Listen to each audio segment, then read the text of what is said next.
মুরলির তারিখ ৪ জানুয়ারি ২০২৪। ওম শান্তি।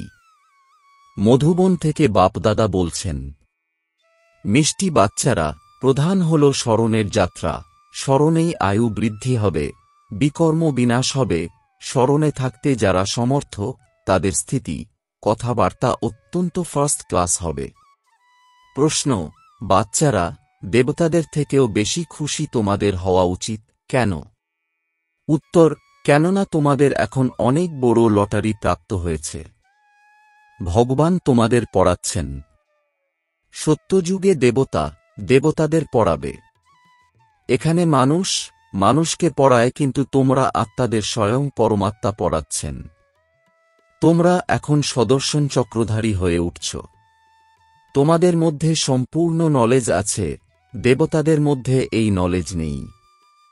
গীত, জাগো স্বজনীরা জাগো। ওম শান্তি। নতুন যুগে দেবী দেবতারা বাস করে। তারাও মানুষ, কিন্তু তাদের মধ্যে দেবতাদের গুণ থাকে। ওরা হল বৈষ্ণব, ডবল অহিংসক। এখন মানুষ ডবল হিংসক, মারামারি করে কাম কাটারিও চালায়। একে বলা হয় মৃত্যুলোক, যেখানে বিকারগ্রস্ত মানুষ থাকে। সত্যযুগকে বলা হয় দেবলোক, যেখানে দেবী দেবতারা থাকে। ওরা ডবল অহিংসক ছিল, ওদের রাজত্ব ছিল। কল্পের আয়ু লক্ষ বছর হলে কোনো কথা ভাবনাতেই আসত না। আজকাল কল্পের আয়ু কম করে বলছে। কেউ ৭,০০০ বলছে, কেউ বা ১০,০০০ বলছে। বাচ্চারা জানে বাবা হলেন অতি উচ্চ থেকেও উচ্চতম ভগবান, আর আমরা ওনার বাচ্চারা বাস করি শান্তিধামে। আমরা হলাম পান্ডা, যারা সবাইকে পথ দেখাই। এই যাত্রার বর্ণনা কোথাও নেই, যদিও গীতায় আছে মনমনা ভব, কিন্তু এর অর্থ কি? নিজেকে আত্মা মনে করে বাবাকে স্মরণ করো। এটা কারও বুদ্ধিতেই আসে না। যখন বাবা এসে বোঝান তখন কারো কারো বুদ্ধিতে আসে। এই সময় তোমরা মানব থেকে দেবতা হয়ে উঠছ। এখানে মানুষ, দেবতারা সত্যযুগে। বরাবরের মতো তোমরাই আবার মানুষ থেকে দেবতা হচ্ছ।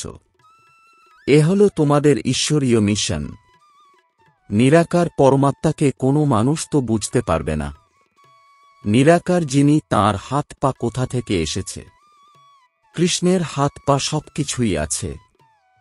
ভক্তি মার্গে কত রকমের শাস্ত্র তৈরি করেছে। এখন তোমরা বাচ্চাদের কাছে চিত্র ইত্যাদি অনেক আছে। চিত্র দেখলেই স্মৃতিতে আসে যে এই চিত্র দ্বারা এটা ব্যাখ্যা করব। আরও অনেক চিত্র তৈরি হবে। চিত্রের একদম উপরে আত্মাদের দেখাতে হবে। শুধুমাত্র আত্মাই দেখা যাবে, অন্য কিছু নয়। তারপর সূক্ষ্ম লোক, তার নিচে মনুষ্যলোকও তৈরি করবে। মানুষ কিভাবে শেষে এসেও উপরে উঠে আসে এও দেখাবে। দিন দিন নতুন নতুন আবিষ্কার হতে থাকবে। এখন যেমন চিত্র আছে তেমন সার্ভিস করতে হবে। তারপর এমনই সব চিত্র তৈরি হবে যে মানুষ খুব তাড়াতাড়ি বুঝতে পারবে। কল্পবৃক্ষ অর্থাৎ ঝাড় খুব শীঘ্রই বৃদ্ধি পেতে থাকবে। পূর্বকল্পে যে যেমন পদ প্রাপ্ত করেছিল, যে ফলাফল বেরিয়েছিল, আবারও তাই হবে। এমন নয় যে যারা শেষে আসবে তারা মালায় অর্থাৎ রুদ্রযজ্ঞে স্থান পাবে না। ওরাও পাবে। প্রগাঢ় ভক্তি যারা করে, তারা দিবারাত্র ভক্তি করলে তখন তাদের সাক্ষাৎকার হয়। এখানেও এমন বের হবে। দিনরাত পরিশ্রম করে পতীত থেকে পবিত্র হবে। সুযোগ সবাই পাবে। এমন নয় যে শেষে কেউ থেকে যাবে। ড্রামা এইভাবেই তৈরি হয়েছে যে কেউ থাকবে না। চতুর্দিকে প্রচার করতে হবে। শাস্ত্রে উল্লেখ আছে, একজন ব্যক্তি বাদ পড়েছিল এবং তারপর সে অভিযোগ করে। এই চিত্র সংবাদপত্র ইত্যাদিতেও ছাপা হবে। তোমাদের কাছেও আমন্ত্রণ আসতে থাকবে। সবাই জানতে পারবে যে বাবা এসেছেন। যখন সম্পূর্ণরূপে নিশ্চয় হবে তখনই দৌড়াবে। তোমাদেরও নাম উজ্জ্বল হবে। নবযুগ সত্যযুগকে বলা হয়। নবযুগ নামে সংবাদপত্র রয়েছে। ওরা বলে নিউ দিল্লি, কিন্তু নিউ দিল্লিতে এই পুরানো কেল্লা, আবর্জনা ইত্যাদি থাকতে পারে না। এখন তো প্রতিটি জিনিস কঙ্কালসার হয়ে গেছে। সত্যযুগে সমস্ত উপাদান অর্ডার অর্থাৎ যথাযথ অনুসারে থাকে। এখানে তো 5 তত্ত্ব তমপ্রধান হয়ে গেছে। ওখানে সব শতপ্রধান, তাই প্রতিটি তত্ত্বের থেকে সুখ প্রাপ্ত হয়। দুঃখের চিহ্ন পর্যন্ত নেই। তারই নাম স্বর্গ। এসব কথা এখন তোমরা বুঝতে পারছো যে আবারও আগের মতোই আমরা তমপ্রধান হয়ে গেছি। এখন শতপ্রধান হওয়ার জন্য পুরুষার্থ করে লক্ষ্যের পথে উত্তরণ করছি। আর সবাই অন্ধকারে পড়ে আছে, আমরা এখন আলোতে। আমরা উপরে উঠছি আর সবাই নিচে নামছে। এইভাবে বিচার সাগর মন্থন তোমাদের করা উচিত। একজনই শিব বাবা যিনি আমাদের শিক্ষা প্রদান করছেন। তিনি মন্থন করেন না, ব্রহ্মাকেও মন্থন করতে হয়। তোমরা সবাই বিচার সাগর মন্থন করে বোঝাও। কারো কারো তো মন্থন একদমই চলে না, পুরানো দুনিয়াই স্মরণে আসে। বাবা বলেন পুরানো দুনিয়াকে সম্পূর্ণ ভুলে যাও।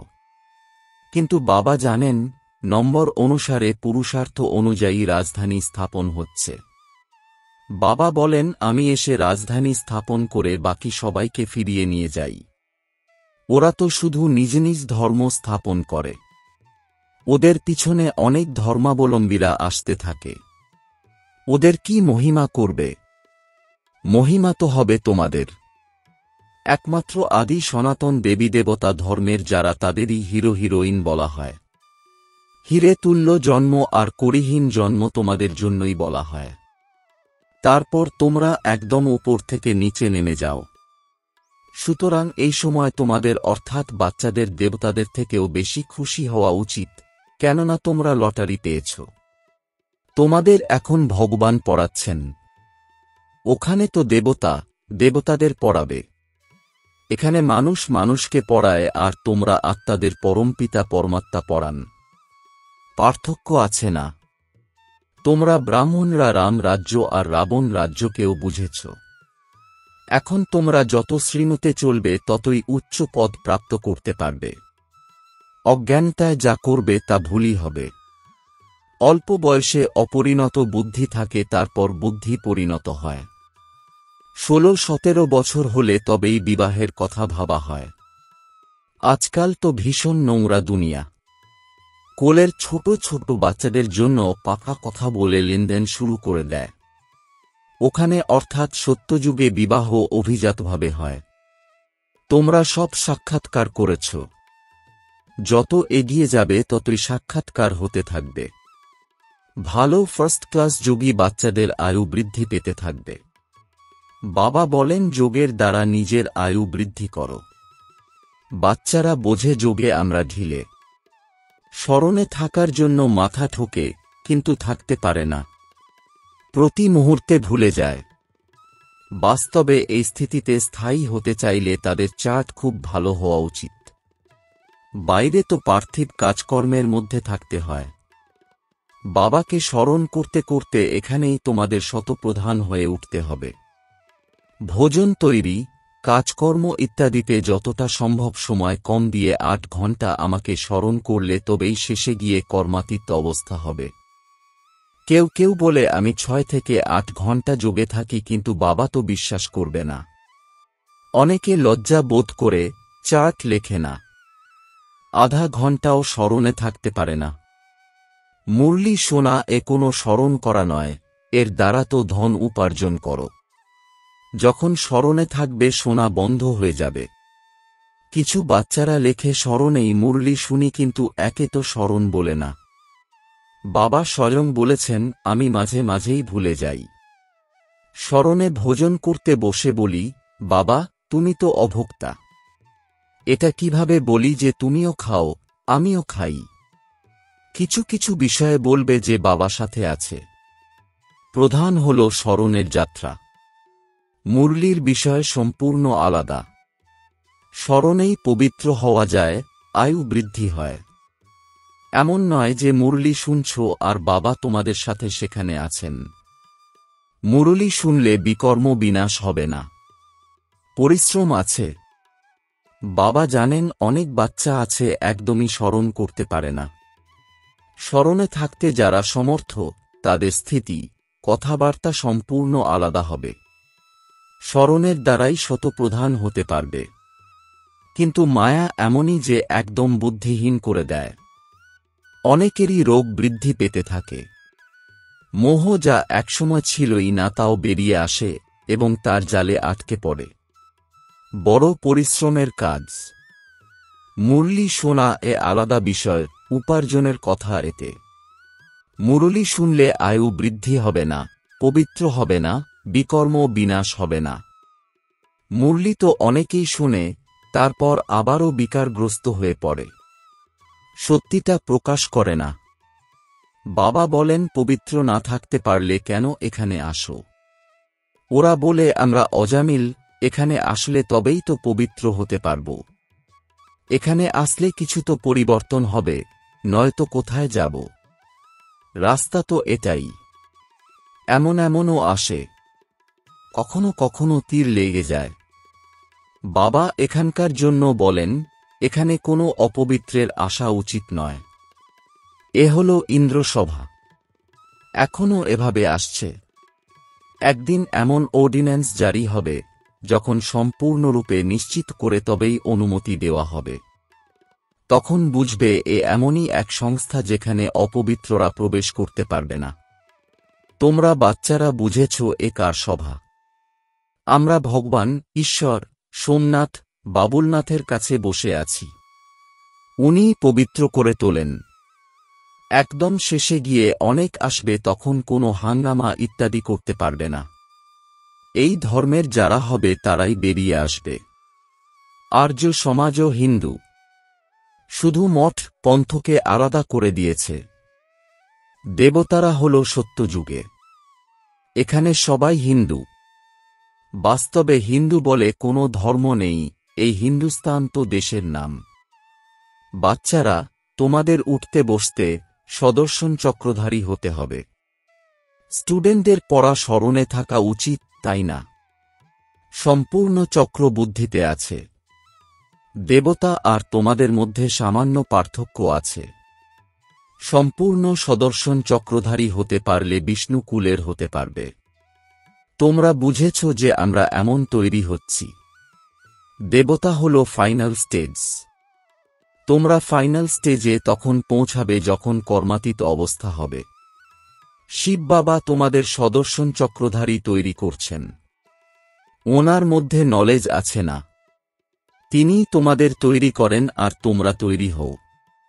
ব্রাহ্মণ হয়ে তারপর দেবতা হবে। এখন এই অলংকার তোমাদের কিভাবে দেব? এখন তোমরা পুরুষার্থী। তারপর তোমরা বিষ্ণু কুলের হবে। সত্যযুগে বৈষ্ণব কুল, তাই না? সুতরাং এমন হতে হবে। তোমাদের তো মিষ্টি হতে হবে। যেমন তেমন শব্দ বলার চেয়ে না বলাই ভালো। একটা দৃষ্টান্ত আছে। দুজনকে লড়াই করত দেখে একজন সন্ন্যাসী বললেন, মুখে চুষিকাঠি রেখে দাও, কখনো বের করবে না। রেসপন্স না পেলে লড়াইও হবে না। 5 বিকারকে জয় করা কোনো মাসির বাড়ি যাওয়া নয়। কেউ কেউ নিজের অনুভব ব্যক্ত করে বলে, আমার মধ্যে অনেক ক্রোধ ছিল, এখন অনেক কমে গেছে। অনেক মিষ্টি অর্থাৎ স্বভাব ও ব্যবহারে হতে হবে। কাল তোমরা এই দেবতাদের গুণের মহিমা করতে। আজ তোমরা বুঝতে পেরেছ, আমরাও তাই হতে চলেছি। নম্বর অনুসারেই হবে। যে সার্ভিস করবে তার নাম নিশ্চয়ই বাবা করবেন। সবাইকে পথ বলে দিতে হবে। আমরাও প্রথমে কিছু জানতাম না, এখন কত নলেজ পেয়েছি। যে ভালো করে ধারণ করতে পারে না, তার রিপোর্ট আসে। বাবা, এর মধ্যে এখনো কত ক্রোধ। বাবা শুনে বলেন, যদি ঈশ্বরীয় অর্থাৎ রুহানি সার্ভিস করতে না পারো তবে স্থূল সার্ভিস করো। বাবার স্মরণে থেকে সার্ভিস করলেও অসীম সৌভাগ্য। একে অপরকে স্মরণ করাও। স্মরণে অনেক শক্তি পাওয়া যায়। যারা স্মরণে সমর্থ, তাদের চার্ট রাখা উচিত। চার্ট দেখলেই জানা যায়। প্রত্যেককেই বাবা শত করে থাকেন। বিশ্বে সবাই শান্তি কামনা করে। নিশ্চয়ই কখনো শান্তি ছিল। সত্য যুগে অশান্তির কোনো প্রশ্নই আসে না। মিষ্টি বাবা মিষ্টি বাচ্চারা সম্পূর্ণ বিশ্বকে মিষ্টি করে তোলে। এখন মিষ্টি কোথায়? চতুর্দিকে মৃত্যু মিছিল লেগে আছে। এই খেলা অনেকবার হয়েছে আর হতেও থাকবে। এর কোনো শেষ নেই। চক্র ক্রমাগত ঘুরতে থাকবে। আচ্ছা, মিষ্টি মিষ্টি প্রশিক্ষার্থী বাচ্চাদের মাতাপিতা বাপদাদার স্মরণসহ স্নেহসুমন আর সুপ্রভাত। আত্মিক পিতার আত্মিক বাচ্চাদেরকে জানাচ্ছি নমস্কার।